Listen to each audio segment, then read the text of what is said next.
Sir मैंने ऐसे सुना है, एक समय हमारा अरुणाचल ईटानगर में एक बड़ा क्रूसेड हो रहा था।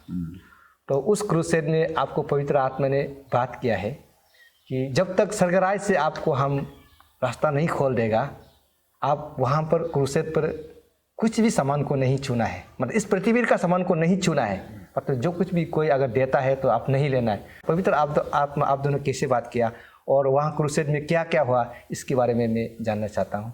ये 2015 में था। उस समय में हमारे ऑल अरुणाचल का आबसियासी का ओमेन लोकस हीलिंग क्रोसी और ईटानगर में गंडीपान में कुछ ये प्रोग्राम करा था। उसका बाद ऐसे 3 बजे 4 बजे ऐसे समय में हमको ईश्वर पवित्र आत्मा बात किया है, वो अभी क्रोसी लाश हो रहा है, लाश में जैसे भी जाओ ऐसे कुछ बताया।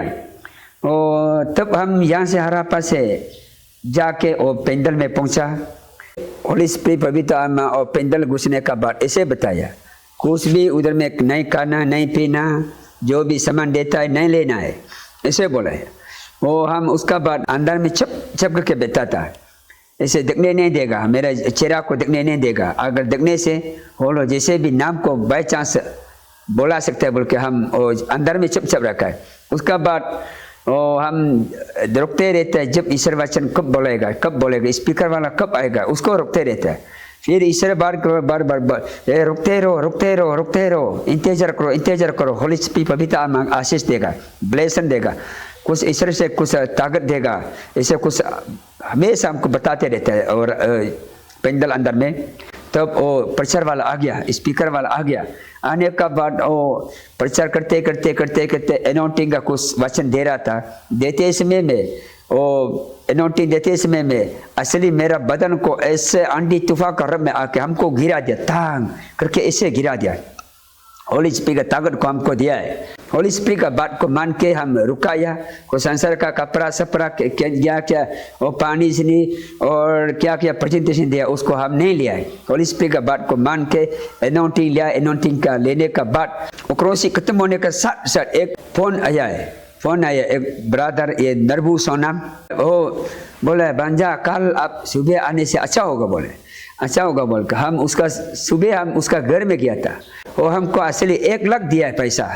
सर अभी आपने बताया कि उस क्रूसेड में आपको कुछ भी हमारा पृथ्वी का सामान को छूने के लिए पवित्र आत्मा ने मना किया है। दूसरा से चुप के बैठा था, क्योंकि आपको अगर दिखाई देगा, आपका चेहरा को आपको नजर आएगा तो आपका नाम को बुलाएगा और आपको कुछ गिफ्ट देगा, ये सोचकर आप चुप के बैठा था। तो लास्ट में सुबह को जब एक ब्रदर ने आपको बुलाया है, जो अभी आपने नाम बताया, तो वहाँ आने के बाद आपको 1 लाख रुपये दिया है। यानी कि आपको पवित्र आत्मा ने पहले शायद टेस्ट किया था होगा कि मेरा बात को आप कितना तक मानता है ना, क्योंकि इस संसार का पृथ्वी का सामान को आप लुबिया करता है क्या लालची का, तो शायद देखा होगा मेरे हिसाब से, मुझे ऐसा लग रहा है। और जब आपने पवित्र आत्मा का बात को रखा है, उसका मतलब पृथ्वी का सामान को कुछ भी नहीं छुआ, यहाँ तक कि भी आप वहाँ पानी भी नहीं पिया, कुछ भी नहीं खाया है। वो बात मानने के बाद अब जब सुबह उसका घर गया तो आपको 1 लाख रुपये दिया। वो आपने कभी आशा भी नहीं किया था होगा कि 1 लाख रुपये मिलेगा, बल्कि यही है पवित्र आत्मा और ईश्वर का प्यार और दया। तो मैं दर्शकों को यही बताना चाहता हूँ, जो अभी हमारा पास्टर रियांग ने बताया, जो ईश्वर भी हमको कभी कभी टेस्ट करता है कि हम उसके लिए कितना वफादार रहता है, कितना सच्चा रहता है ना, कितना हम फेथफुल रहता है। तो हम उस फेथफुल में हमको खरा उतरना है कि नहीं सर? तो खरा उतरने से आपको नेक्स्ट दिन में या तो कुछ दिन का बाद आपको आशीष जरूर मिलेगा। सर यही आप बताना चाहते हैं ना? तो मतलब हम लोग ईश्वर का बात को मान के रहना है। मेरा टेस्टिमनी के साथ में मेरा मिसेस का कहानी को भी थोड़ा बताएगा। मेरा मिसेस का नाम जो मेरोड़िया है, वो भी पागल होकर घबरा था। जंगल में जाके सबको मिथुन बोल के पकड़ के जहाँ तक लेके घबरा था। उसका पास में कितना मिथुन सतुन गाय साय काफ़ी पुजारी में किया था, पूजा में काफ़ी लॉस किया था, नहीं हो रहा था। उसका बाद प्रार्थना से उसको भी ईश्वर हीलिंग कर दिया। सर अभी आपने बताया क्रिश्चियन बनने से पहले, मतलब नॉन क्रिश्चियन जब था, यीशु मसीह को नहीं जानता था, उस समय में आपका मिसेस जो जंगल में सांप को मिथुन समझकर पकड़ के घूम रहा था, मतलब उसको शैतान इस्तेमाल कर रहा था। लेकिन जब आप यीशु मसीह में आया तो आपका द्वारा आपका मिसेस को भी यीशु मसीह ने भी आपका मिसेस को बुलाया, ये आप बताना चाहता है। तो सर एक चीज़ मैंने ऐसे सुना है, एक बार आपका मिसेस का भैया या कोई भाई आपको बताया कि आपका मिसेस बीमार है, आपको जल्दी घर आने के लिए बोला है। तो उस समय में आप जगह जगह में टीचिंग कर रहा था, लेकिन आपने बहुत देर से आया, तो आपको मतलब ऐसे मालूम हुआ है कि हाँ आप ईश्वर तो चंगा कर दिया है, तो हम तो देर आने से भी हो जाएगा। लेकिन ये बात को आपका मिसेस मालूम नहीं था, बहुत गुस्सा हो रहा था कि आप जल्दी नहीं आए। ये बात को थोड़ा सा बताइए। मेरा मिसेस 21 डेज फास्टिंग बैठा था हम लोग का इस कमिंग का प्रेस सेंटर में। जी जी। वो उस समय में हम पास्टर था जी। 21 डेज बैठ के जी। सेंटर से घर चला गया। उसका बाद सुबह मेरा भाई आया था। जी। आया, भैया मेरा वो तो मरने वाला है, जल्दी आओ बोले। तो भाभी मरने वाला है? हाँ भाभी मरने वाला है बोले। हम बोले नहीं मरेगा, हम बाद में आएगा। अच्छा। ऐसे बोल के हम मतलब आप सीरियसली नहीं लिया? सीरियस बिल्कुल नहीं लिया। लेकिन आपका भाई जो बहुत सीरियस आपको हाँ, आया। भाई बोल के भाग गया। जी। मनता नहीं मनता है बोल के जल्दी आना था। हम सोचा था नहीं मरेगा, ये कुछ ना कुछ पक्का गलती होगा। 21 डेज से काल बैठा है, रात में कैसे बीमार हो सकता है, पक्का गलती तो कुछ होगा बोले, होगा सोचा था। उसका बाद हम 12 बजे 1 बजे आराम से बिलीवर का साथ सेंटर में बैठ के प्रार्थना करते करते वो घर में सारे और 3 में जैसे पहुंचा था घर। वो हमको सब गुस्सा लगा है। वो उसका ये लोग साथ में बैठने वाला लोग काफी गुस्सा लगा है। मरने वाला है इतना सुबह नहीं आया बोल के काफी गाली दिया है। लोग आपको गाली दे रहे हैं? हाँ गाली दे रहे हैं। वो बीबी तो घर अंदर में भी नहीं सो रहा है, बाहर में है, मरने वाला इतना चिल्ला रहा है। उसको मेरे बीबी को रूम में हम ले गया।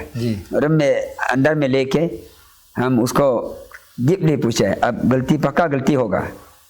कल 21 डेज से रेनू किया था, अच्छा से रेनू किया था, फिर कैसे बीमार हो सकता है? अब जल्दी स्वीकार करो ना बोले। कुछ गलती तो पक्का है, ये ईश्वर मारा होगा, हम सोचा था। और उसका बाद डीपली हमको बताया। घर सामने आते समय में बच्चा लोग क्या क्या क्या क्या दुनिया भर का लेतरा पतरा सामान क्या टुकड़ा मुकरा को पूरा घर दरवाजा सामने में जमा किया था। अच्छा। जमा करके रखा था। वो फास्टिंग से वो बच्चे वापस आज घर आते समय में दरवाजा में ऐसे लेतरा पतरा को दुनिया भर का रखा, इसलिए बच्चा को क्या क्या लती सिती तंगता ऐसे मारा है बोले। मारने का साथ दिल को पकड़ लिया बोले। अच्छा। दिल को पकड़ के थोड़ा से भी हिलने नहीं दिया, खाना खाने भी दिया, बोलने नहीं दिया, दिल को ऐसे पकड़ लिया। उसका तरह से कुछ भी हिलने नहीं सकते है बोले। ऐसे आ गया बोले। कुछ गलती तो नहीं, बच्चा लोग को 21 डेज बनने के बाद घर आते समय घुसते समय ऐसे मारा है बोले। उसका तरह से गलती आ गया बोले। ऐसे शिकार करने के बाद हम 7 साल में उसका बाद शिकार करके प्रार्थना किया, 7 साल में ईश्वर से हीलिंग आया है। मतलब वो उसी गलती के कारण ईश्वर ने उसको मतलब सजा दिया कि आप 21 डेज फास्टिंग बैठने के बाद में आने के बाद में क्यों लोगों को गाली देना शुरू किया। मतलब ये हुआ है फास्टिंग से आके अपना घर में जो लोग वापस आते हैं उनको आप क्या बोलना चाहते हैं? फास्टिंग बैठने वाला जो भी 1 डेज से 40 डेज तक बैठने वाला, और आगे आपका घर में जाके घर अंदर में अपना फैमिली के लिए, जाति के लिए, सोसाइटी के लिए, जगह जमीन के लिए आप प्रार्थना आगे करके रखना है। खत्म होने के बाद आप किसी आपका मेहमान को भी, आपका फैमिली को भी आप बात कर सकते हैं। आपका घर जगह जमीन को भी आप देख सकता है। आपका जो सामान चीज है उसको भी देख सकता है। आप बिना प्रार्थना से अगर कुछ आगे घर घुसते समय किसी को झगड़ा, किसी को हिंसाबाजी, घर घुसते समय में, घर पहुंचते समय आप खराब देखेगा, खराब बोलेगा, मेरा मिसेज का जैसे पक्का होगा। मतलब आप ईश्वर आपको गाली देगा। ईश्वर आपको पीट भी सकता है। तो बहुत अच्छा सुझाव दिया। तो दर्शकों को सुनिए, अगर आप फास्टिंग जाता है तो वहाँ से वापस घर आता है तो अपना घर में पहले आइए, उसके बाद वहाँ प्रार्थना कीजिए, उसके बाद लोगों से मुलाकात कीजिए, लोगों से बातें कीजिए। ये आज हमारा पास्टर ने, रियांग पास्टर ने बहुत अच्छा एक सुझाव दिया, उसके लिए सर आपको बहुत बहुत धन्यवाद। एक आदमी ये ईश्वर काम करने वाला को काफ़ी रुपया पैसा काफ़ी कुछ हेल्प किया था। वो वाला बीमार हो गया जी, बहुत बड़ा बीमार हो गया। वो जो मदद करने वाला, हाँ मदद करने वाला, हाँ, वो बीमार हो गया जी। उसका बाद उसको हम चर्च में प्रे करता, प्रार्थना करते समय में उसका नाम को ले आता जी। ईश्वर ओ ऐसे देता है, ऐसे देता है, ऐसे देने वाला, कैसे बीमार ऐसे क्यों लगने दिया, ऐसे कुछ प्रार्थना किया था, मतलब नाम को लेकर। नाम को लेके उसका नाम को हम ऊंचा किया था। जी जी। वो ऐसे करने वाला, ऐसे देने वाला है, ऐसे कुछ ये किया था। उस समय में हमको हाथ को मारा है। जी। मतलब ऐसे हाथ को कौन मारा है? वो ईश्वर मारा है। अच्छा, ईश्वर आपको हाथ को मारा? हाँ। अच्छा, क्यों ऐसे आदमी का नाम को क्यों ऊंचा करता है? आदमी को नाम ऊंचा नहीं करना है। आदमी तो कुछ भी नहीं है, सब कुछ हमारे हाथ में है। जो भी ये आपको ईश्वर ने बोला है? हाँ, ईश्वर ऐसे बोला है। ऐसे बोल के आपको हाथ को मारा है? हाँ, आदमी का नाम को बिल्कुल किसी का नाम को भी ऊंचा नहीं करना है। जी। सबको बड़ा छोटा बना हमारे हाथ में है। जी। अच्छा, ऐसे बताया। आप नाम बड़ा छोटा, नाम ऊंचा नीचा नहीं करना है। जी। ऐसे बोला है। इसलिए हम उसको उसका तरह से आजकल हम आदमी का नाम को ज्यादा ऊंचा करने के लिए बहुत डर रहे हैं। अपने वो डर से आज तक आदमी का नाम को ऊंचा नहीं करता है। अच्छा, ये आप बात बहुत अच्छा बताए। क्योंकि हमको बनाने वाला तो ईश्वर है, ये सारा संसार को बनाने वाला ईश्वर है, उसका नाम को हम ऊंचा करना है। भले ही आदमी हमको मदद करता है, लेकिन उसको भी देने वाला, उस आदमी को देने वाला भी तो ईश्वर ही है। प्रेज़ द लॉर्ड, बहुत अच्छा बात बोला सर। अभी आपका गवाही टेस्टिमनी को ये सारा संसार देख रहा है, हमारा YouTube glory of the God zero के चैनल के द्वारा से। तो जो इस समय आपका टेस्टिमनी को दर्शक सुन रहा है, या वो क्रिश्चियन हो या नॉन क्रिश्चियन हो, जो कोई भी सुन रहा है, उसको आप क्या एडवाइस, सुझाव देना चाहता है? इस सोशल मीडिया को सुनने वाला और देखने वाला जो भी नॉन क्रिश्चियन हो, आप किसी का नहीं, आप सब ईश्वर का है। दुख और चिंता तकलीफ को सब लोग यीशु का पास में ले आ सकता है। हमारे लाइफ को बनाने वाला यीशु मसीह है। आपका लाइफ को भी आप ईश्वर बना सकता है। सर, मैं आपको धन्यवाद करता हूँ। आपने अपना कीमती समय निकाल कर आपने मेरा चैनल के लिए और ये सारा दुनिया के लिए ईश्वर का जो अद्भुत मिराकल्स, जैसे आपको बीमार को ईश्वर ने चंगा किया, ये बारे में आपने हम सभी व्यूअर्स को बताया।